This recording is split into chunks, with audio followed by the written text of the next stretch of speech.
Estrelas, satélites e planetas ajudaram o homem a traçar rotas e programar colheitas. Mas também ocultaram o mistério de saber se estamos sozinhos no universo. Movidos por essa pergunta, todos os dias milhares de recursos são empregados para a investigação espacial. Muitos acreditam que a resposta pode estar em nosso próprio planeta. Os campos de plantações podem ser a chave para compreender o que se esconde por trás das histórias de OVNIs. Nas idílicas paisagens rurais, estranhas aparições interrompem a paz dos moradores, causando assombro entre a comunidade científica e os investigadores do fenômeno OVNI.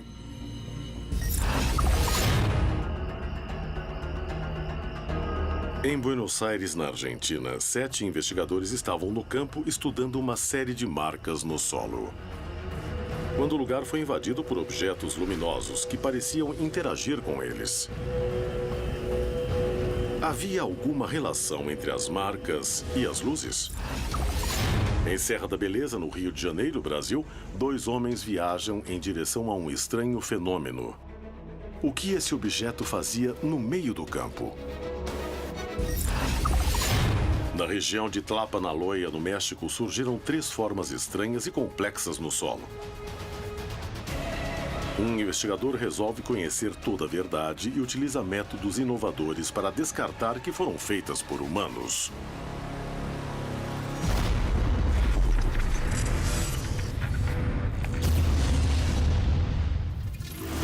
Contato extraterrestre. Hoje apresentamos OVNIs e Sinais.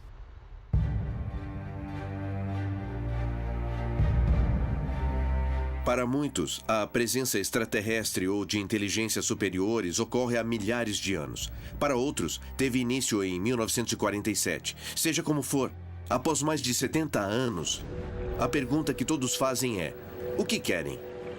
Existe uma grande quantidade de fenômenos que acompanham indiretamente o fenômeno OVNI. Mas nós não sabemos se tem relação ou não com o fenômeno OVNI. Muitos investigadores e pesquisadores acreditam que esses OVNIs, os que realmente são extraterrestres ou alienígenas, nos deixam mensagens. Uma das principais formas dessas mensagens são os círculos nas plantações. Com certeza, alguns círculos são falsos. Eu me pergunto por que escolheriam símbolos ininteligíveis. Afinal, podiam fazer uma ligação ou sei lá. A questão é o que são essas mensagens, o que significam. Acho que os círculos são mensagens para quem vive na Terra. Mas, se pensar a respeito, são vistos do céu. Então, não seria um grupo de alienígenas mandando mensagens para outros alienígenas sobre o que acontece aqui? Não resta dúvida de que uma parcela dessas civilizações que estão nos visitando buscam, sim, se deixar mostrar, se deixar ver. E se está deixando a sua mensagem, é para que ela seja vista, é para que ela seja estudada e, se possível, compreendida por nós, seres humanos. Descobrir a origem desses sinais e seu significado intriga cientistas e investigadores do fenômeno OVNI no mundo inteiro. Desde a primeira aparição na Inglaterra em 1976, as marcas nas plantações são vistas como uma chave para desvendar o mistério do universo. Em meio a tantas dúvidas, um incidente poderia ser fundamental para compreender melhor a origem destes sinais.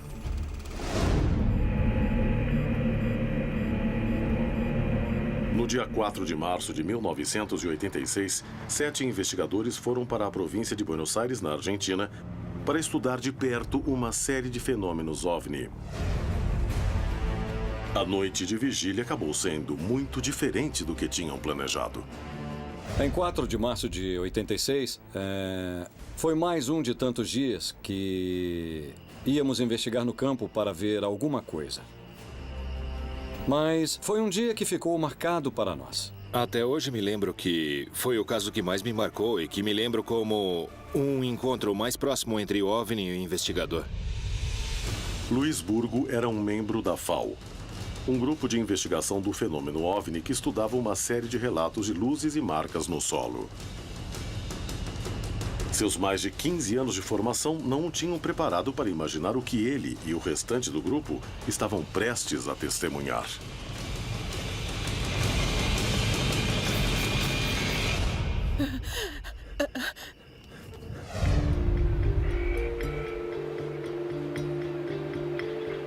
Em 1985, investigávamos uma série de aparições nessa área. E geralmente fazíamos as vigílias de OVNIs, os trabalhos noturnos de investigação de campo, na região do balneário de Atalaia. O pessoal de lá via luzes e começamos a investigar as plantações de Atalaia. Até que apareceram 150 marcas. Era praticamente um santuário de OVNIs.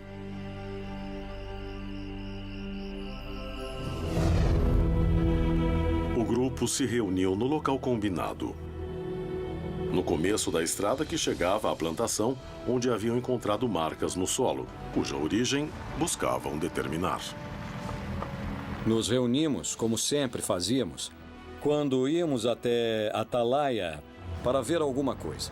Todos afirmavam ver OVNIs em Atalaia naquela época. Claro que isso também era sustentado pela imprensa. Era só abrir o jornal ou ver os noticiários na televisão e todos falavam do caso Atalaia. Então, nós éramos os únicos que ainda não tínhamos visto alguma coisa. O caminho era longo e os carros avançavam com dificuldade. Mas eles não desistiram. Estavam decididos a ver algo, mesmo que isso os lançasse na experiência mais angustiante de suas vidas.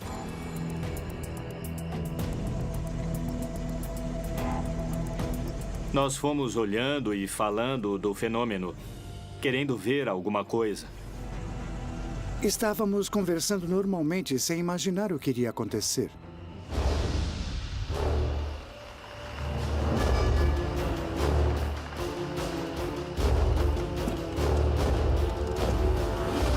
Chegamos tarde, eram umas 8:55 da noite ou 8:50. A porteira da plantação onde queriam entrar para ver as marcas estava fechada. Mas em vez de encarar como um mau agouro e voltar, decidiram ficar na entrada e fazer uma vigília. Conhecíamos muito bem aquele local como a palma da nossa mão. Tínhamos passado meses por lá e sabíamos como era para ver tudo muito bem. O grupo se distraiu observando as marcas do lugar. Mas já havia sinais claros de que alguma coisa ia acontecer.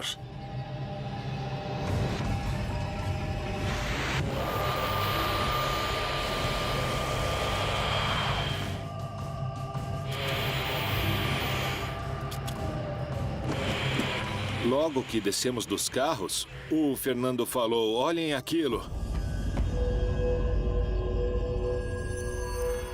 Eu olhei no horizonte e vi duas luzes.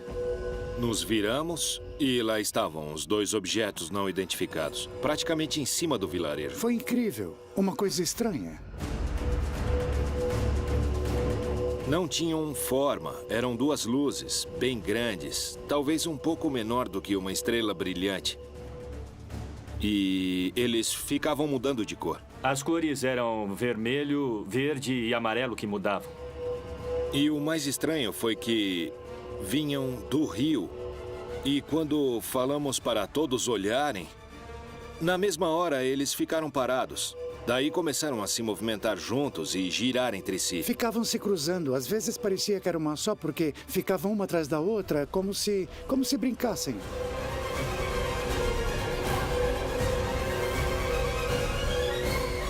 Foi um show de luzes que nunca pensei que aconteceria, que fosse ver.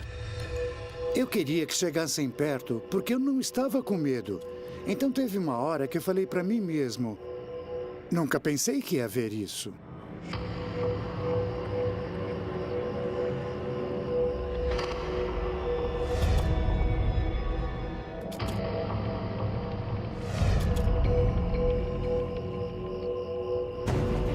Todos sabiam que presenciavam algo único e buscavam uma explicação. Mas rapidamente o clima de expectativa passou a ser de nervosismo quando uma das luzes começou a se aproximar perigosamente. E quando a luz começou a se aproximar, nunca vou esquecer disso, Luiz Burgos resolveu pegar uma lanterna. Começou a se aproximar da gente. E nós tínhamos uma lanterna, então cada um ia ligar a sua e ia sair correndo, porque a luz ia descer e nos matar. E aí, falou. Espero que alguém fique para contar. Olha, se acontecer alguma coisa, é só ligar a lanterna, tá? Acho que isso assustou todos nós, porque ele supostamente era o mais preparado. A mudança de comportamento das luzes os aterrorizou. Um por um, perceberam que testemunhavam algo desconhecido. Poucos minutos depois, a luz retrocedeu e voltou à posição original. Eu tive a sensação de que quem estivesse dentro daqueles aparatos tinha nos detectado. Então, para mim, foi uma espécie de contato a nível visual. Nós os vimos e eles nos viram.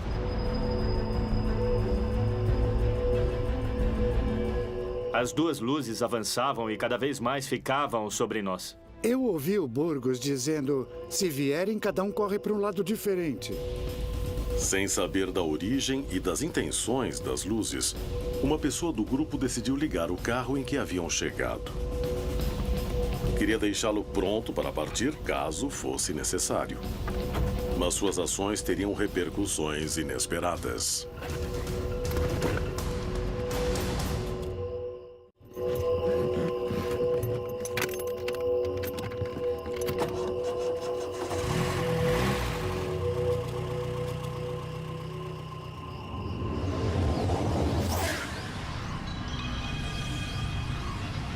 Vai logo, apaga o farol, Era apaga! como se os dois objetos quisessem nos assustar, nos fazer fugir dali. Como se tivessem a necessidade de descer naquele lugar onde havia as 150 marcas que tínhamos observado e estivéssemos atrapalhando, como se dissessem, pessoal, saiam daí porque temos que estacionar.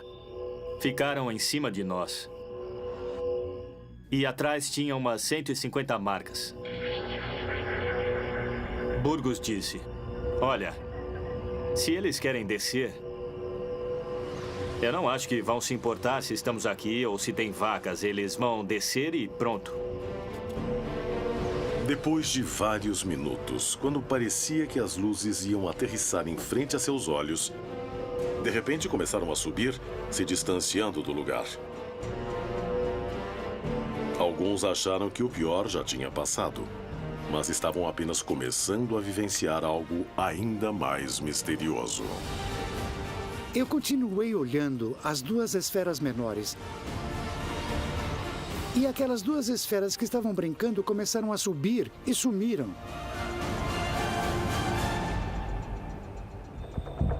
Fernando continuava em estado de choque e seu nervosismo levaria a uma nova descoberta ainda mais preocupante. Quando partiram, as duas luzes foram bem devagar, as duas se juntaram e foram bem devagar. E nós ficamos lá um pouco, passamos alguns minutos conversando e comentando, alguns emocionados, outros nervosos, e num determinado momento...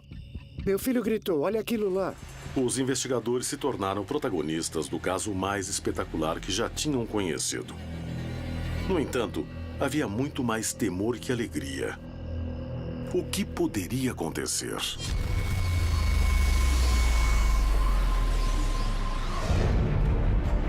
As histórias que envolvem supostos sinais se repetem por toda a região. Mas poucos casos despertam tanta curiosidade e fascinação como as marcas que aparecem da noite para o dia nas plantações.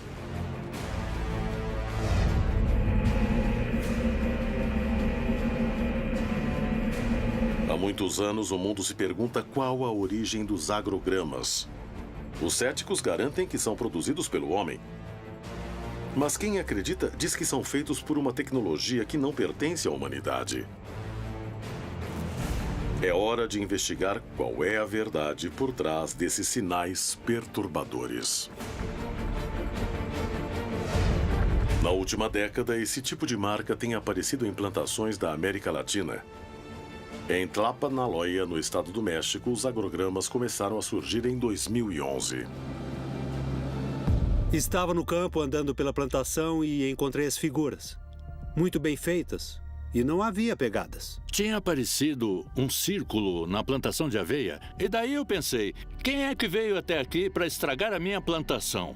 A aveia estava dobrada, mas não estava quebrada. Começamos a procurar, por curiosidade, se havia alguma pegada, algum rastro. Quem poderia ter feito aquilo? E por quê? Mas no final não encontramos nada. Johanan Dias e Carlos Clemente, 2 jornalistas e investigadores do fenômeno OVNI, se reúnem para buscar uma explicação para as marcas nas plantações. Aqui no México, esse fenômeno começou a aparecer a partir de março de 2011. E no começo, estas formações eram simplesmente círculos. E logo chamou muito a atenção porque era um fenômeno apenas observado na Europa.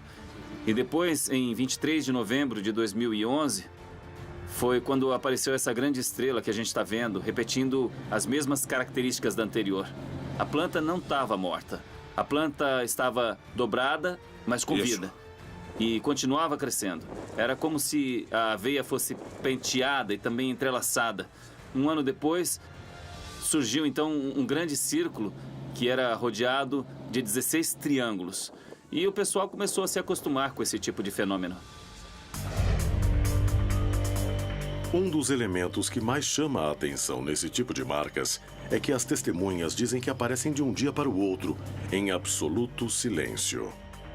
E que nas noites anteriores, muitos veem luzes estranhas na região dos agrogramas.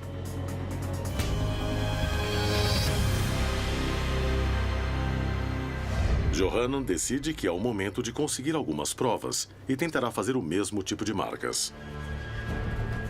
Para isso, vai a uma plantação de aveia perto da cidade do México, onde 2 investigadores deverão produzir as marcas em apenas uma noite. Esta prova permitirá estabelecer até que ponto a mão do homem pode ser responsável por estes sinais.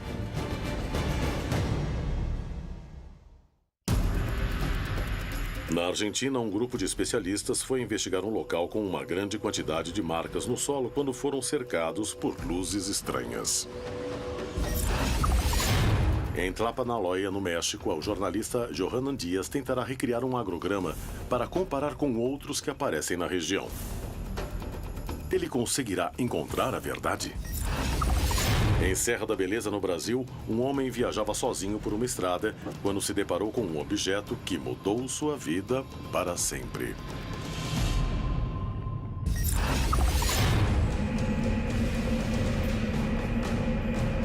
No dia 4 de março de 1986, 7 investigadores do fenômeno OVNI realizavam uma vigília ao lado de uma plantação onde tinham encontrado mais de 150 marcas no solo, que atribuíram a objetos voadores não identificados. Pouco depois que chegaram, viram 2 luzes estranhas que começaram a se aproximar em grande velocidade, deixando todos em pânico. As luzes desapareceram, mas algo ainda mais ameaçador estava prestes a acontecer.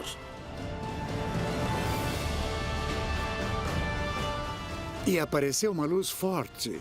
Ela era 10 vezes maior que as outras 2 luzes. Chamou muita atenção porque não subia nem descia, acendeu no mesmo lugar. Estava parada e acendeu uma luz, do tamanho de uma lua cheia.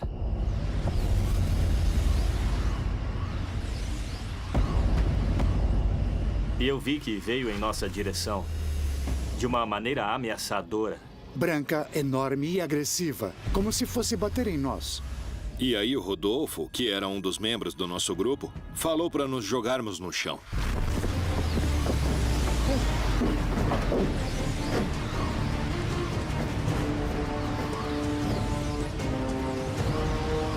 Veio com tudo na nossa direção.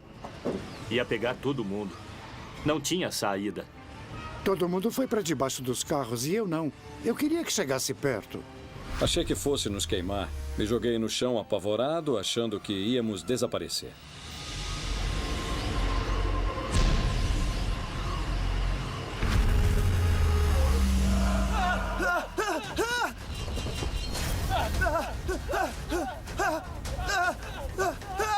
E aí uma pessoa do grupo começou a correr e entrou em um estado de pânico maior que dos outros. Quando alguém perde o controle, infelizmente, pensa no pior.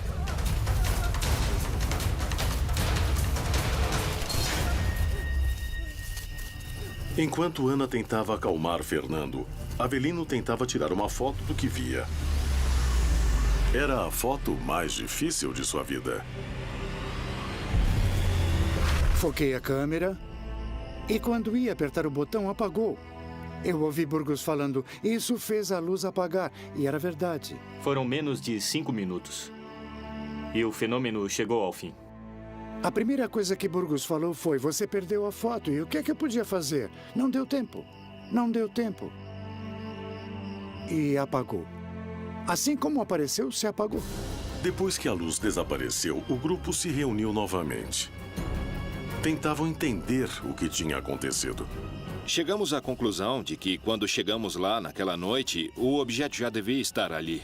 Vai saber há quanto tempo. Quero dizer, não desceu nem subiu, ele apareceu e acendeu.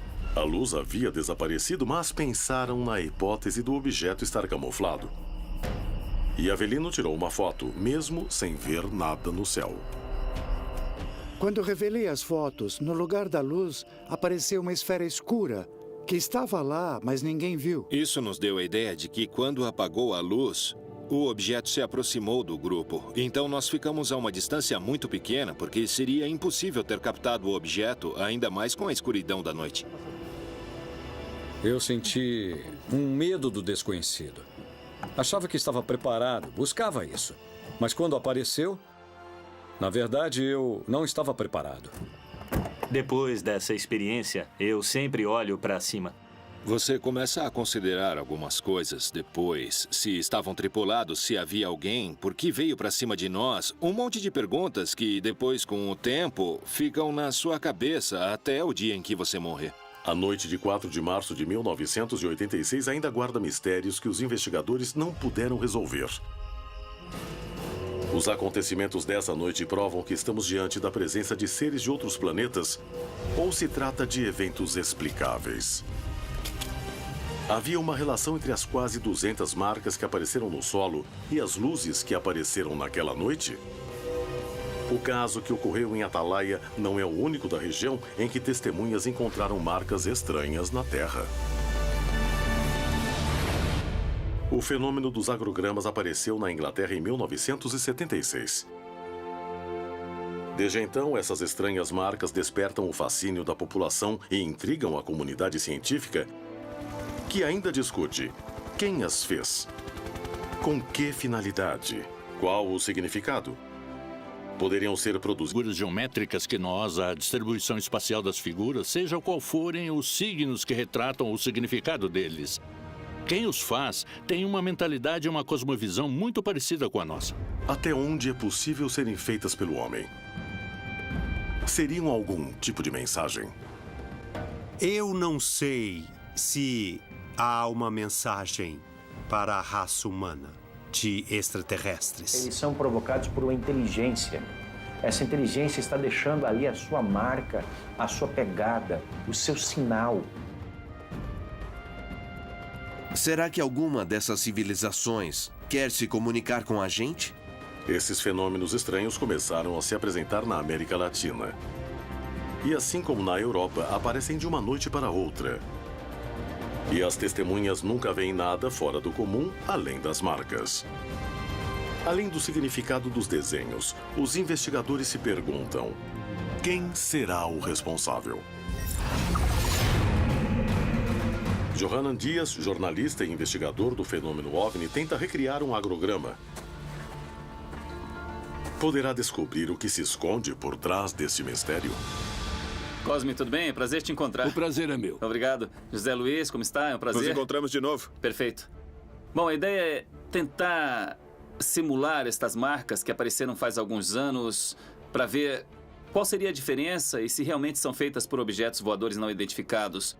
Ou para confirmar a possibilidade de que alguém tenha feito estes agrogramas que apareceram aqui nesta região. O que acham? Achamos que é possível fazer. Claro. Agora, que tipo de ferramentas vocês precisam para fazer essas figuras?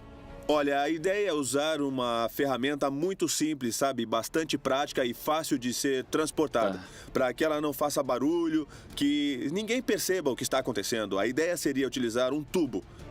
Por que um tubo? Para não quebrar as plantas e deixar tudo bem amassado.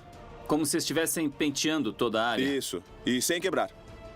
E para fazer os círculos maiores, os exteriores, a gente utiliza uma corda assim. Eu gostaria que fizessem uma noite para que na manhã seguinte estivesse pronta para ver E daí a gente começar a checar as características entre as outras e essa que vão fazer agora. É um desafio. Podemos fazer isso?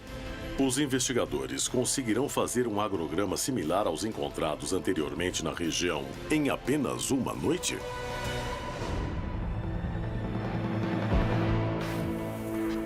Os 2 investigadores trabalham durante a noite. A regularidade do terreno semeado facilita um pouco a tarefa. No entanto, a falta de luz e ferramentas que fazem barulho são uma limitação que os prejudica.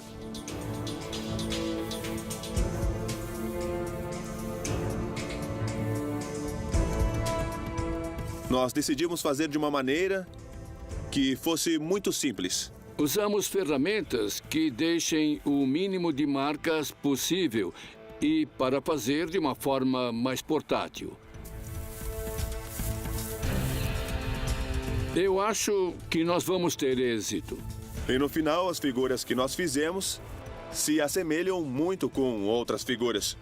Após uma noite de trabalho, os especialistas deixaram as marcas prontas para analisá-las na manhã seguinte. Conseguiram descobrir o mistério por trás dos agrogramas? Será que existem mesmo sinais que confirmem que somos visitados por seres de outros mundos? No Brasil, na Serra da Beleza, um homem dirigia sozinho em uma estrada à noite. Uma luz potente foi uma das maiores surpresas de sua vida. Há alguns anos, começaram a aparecer agrogramas na América Latina. E o México é um dos países onde mais foram encontrados. Enquanto os céticos garantem que não passam de marcas feitas pelo homem, outros sustentam que são o trabalho de uma tecnologia que não pertence à humanidade. Johanan Dias, jornalista e investigador do fenômeno OVNI, se dispôs a resolver essa dúvida, ao tentar fabricar marcas similares em tempo recorde. Na manhã seguinte, após terminar os trabalhos na plantação de aveia, uma equipe sobrevoa o local para registrar o resultado. Johanan chega ao lugar acompanhado das testemunhas que viram as marcas originais. Eles serão a chave para estabelecer se o agrograma que acabou de ser feito se assemelha aos que foram achados na região em 3 ocasiões. O formato das que vimos e as de hoje são uns 90% diferentes, facilmente, uns 90%. Não era bem assim. Não, antes não.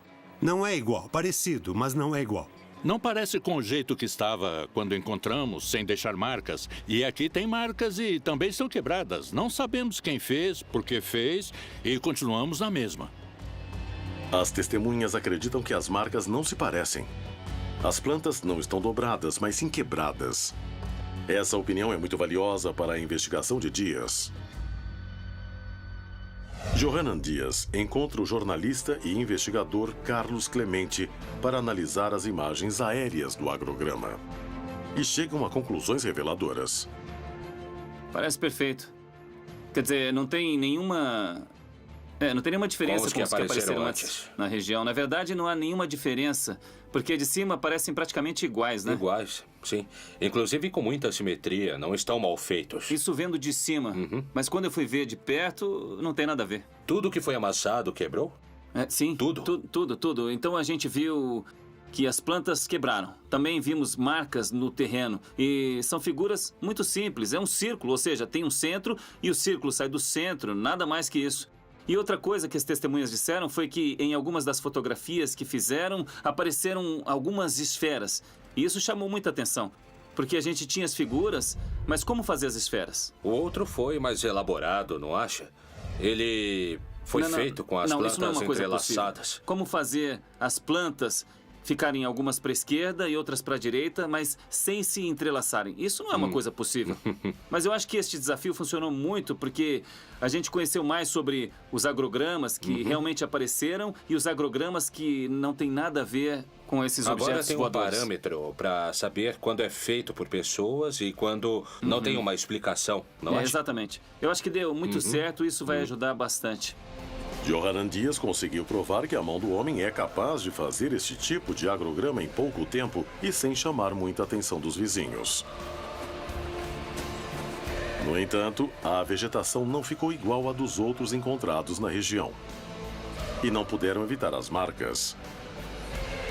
Além disso, muitos agrogramas originais retratavam formas mais complexas.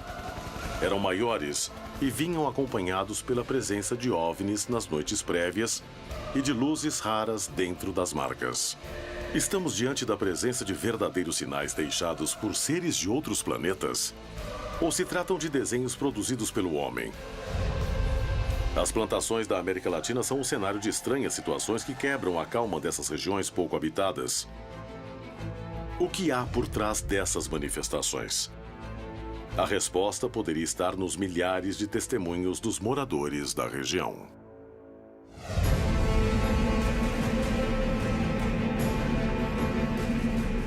Em uma noite fria de 1988, na Serra da Beleza, no Rio de Janeiro, Brasil, Alexandre dirigia totalmente sozinho por uma estrada quando teve uma experiência que o marcaria para sempre.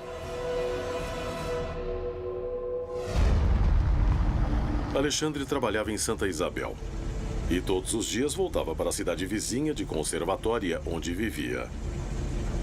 No entanto, ele não sabia que essa viagem estava prestes a se tornar algo que fugia totalmente de sua rotina. Eu era bancário na época. Numa sexta-feira eu fiquei até mais tarde no banco e vim embora nessa sexta-feira por volta de 10h30 da noite, 10h30 da noite. Alexandre seguia sozinho pela aparente tranquilidade da noite. Vinha escutando música no carro normal, o rádio ligado.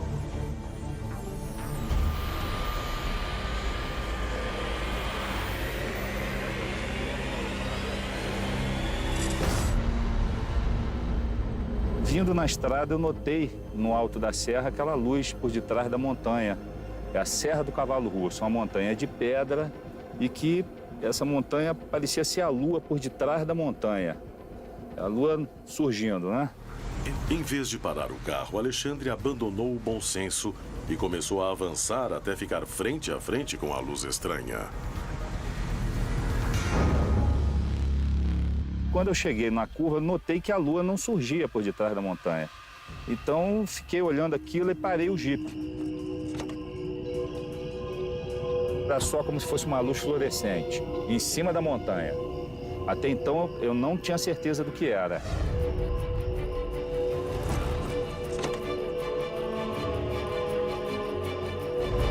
Mas quando eu coloquei o binóculo, eu fiquei com medo. Mas ao mesmo tempo que eu fiquei com medo, me deu assim uma vontade de ficar olhando aquilo e ao mesmo tempo com medo de querer voltar para Santa Isabel.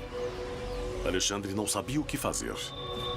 Estava sozinho no meio de uma estrada vazia, sem nenhuma testemunha e sem ninguém para pedir ajuda. Dava para ver nitidamente com o binóculo que era um objeto diferente realmente, não tinha nada a ver de coisas normais que se avista aí na serra. Era realmente totalmente diferente do que eu já vi em toda a minha vida. Era um prato de cabeça para baixo, ao contrário, e cheio de luzes em volta. E eu botava o binóculo e via essa luz girando em volta do prato. Aí realmente eu senti medo.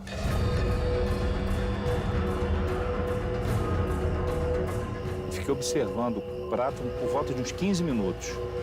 Aí que me deu a vontade de realmente chamar outra pessoa para poder ver junto comigo o objeto.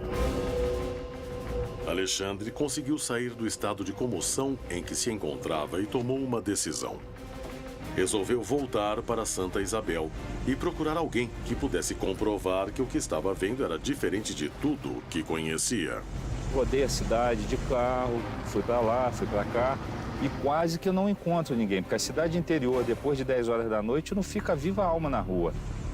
Quando eu já estava realmente quase desistindo, que eu fiz o retorno na rodoviária e comecei a subir para voltar para cá, aí que eu vi a igrejinha aberta assim, vi que tinha um velório lá e tal, desci do carro, fui lá dentro para ver se eu encontrava alguém conhecido.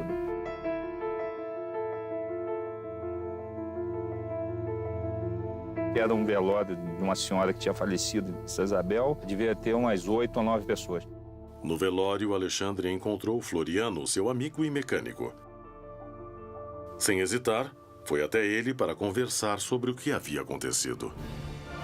Ninguém percebeu como eu falei com o Floriano. Eu não cheguei gritando dentro do velório, não cheguei gesticulando, falando, eu vi a luz, para não assustar as outras pessoas, né? Porque ninguém falou, vamos lá ver o disco voador. Finalmente, Alexandre tinha encontrado alguém conhecido, mas não sabia se Floriano ia querer acompanhá-lo. Eu disse, seu Floriano, por favor, vamos, o senhor quer ver a luz que aparece lá na serra? Eu falei, poxa, eu moro aqui há 50 anos, nunca vi. Poxa, vamos lá agora, Alexandre. O seu Floriano ficou impressionado e ansioso também para poder avistar o objeto. E fomos conversando, e ele foi, será que é verdade mesmo? Eu falei, vamos lá para o senhor ver, se estiver lá, o senhor vai ver o que eu estou vendo. Alexandre queria muito que a luz estivesse lá. Estava preocupado que seu amigo duvidasse dele. Voltei correndo também para ganhar tempo de encontrar o objeto na posição que estava, né, que eu deixei lá. Andei uns 10, 15 minutos, comecei a avistar de novo a luz no mesmo local. Os dois se aproximavam de um perigo que não parecia deste mundo. A luz estranha continuava no lugar e eles não mediram consequências para investigar o que estava acontecendo.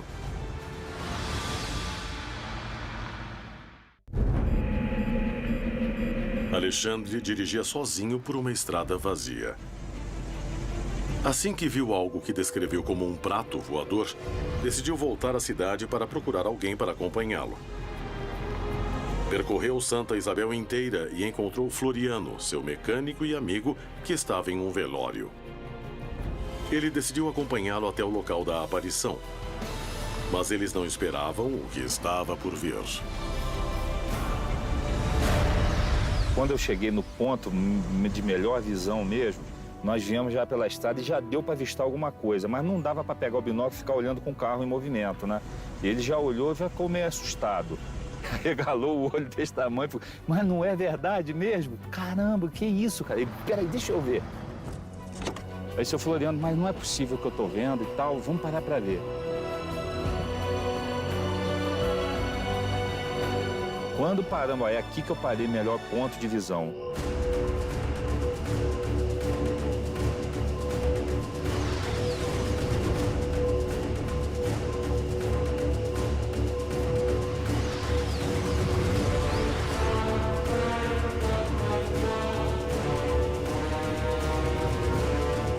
Ele olhou, botou o binóculo, ele ficou impressionado. Ficamos uns 15 a 20 minutos vendo essa luz lá.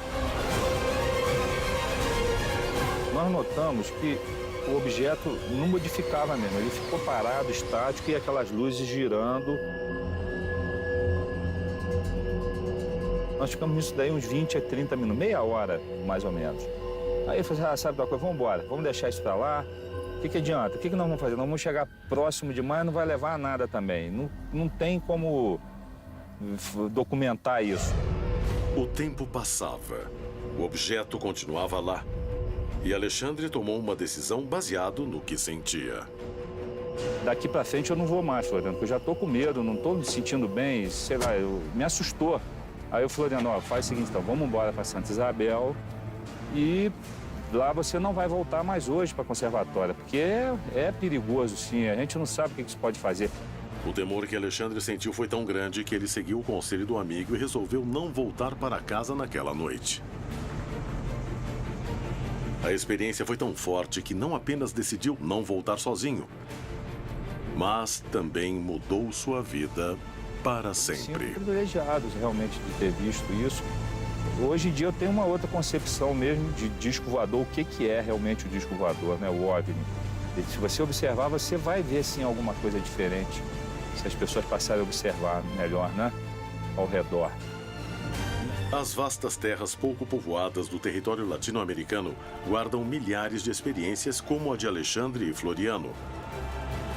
Testemunhas privilegiadas e casuais de eventos que a ciência não consegue explicar. Quantos eventos ainda mais estranhos podem estar ocorrendo no continente, diante da solidão da noite? Plantações marcadas da noite para o dia. Figuras complexas. Dúvidas na comunidade científica, testemunhos que narram a presença de luzes. Mas qual é seu significado? Qual sua importância? E, acima de tudo, qual é sua origem?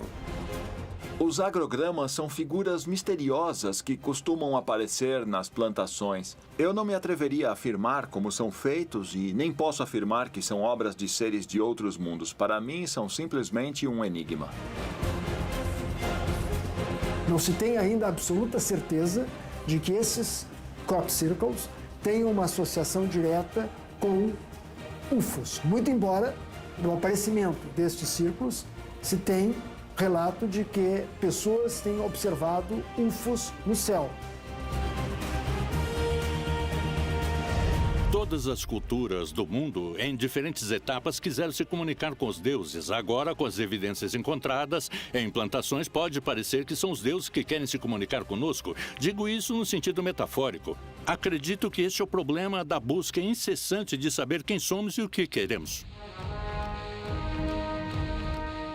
Na minha visão, se existe comunicação entre duas civilizações, a primeira coisa que precisa ser feita é ensinar um alfabeto. E talvez, quem sabe, se houver uma mensagem, em primeiro lugar, é tentar nos ensinar um alfabeto alienígena para que no futuro nós possamos nos comunicar.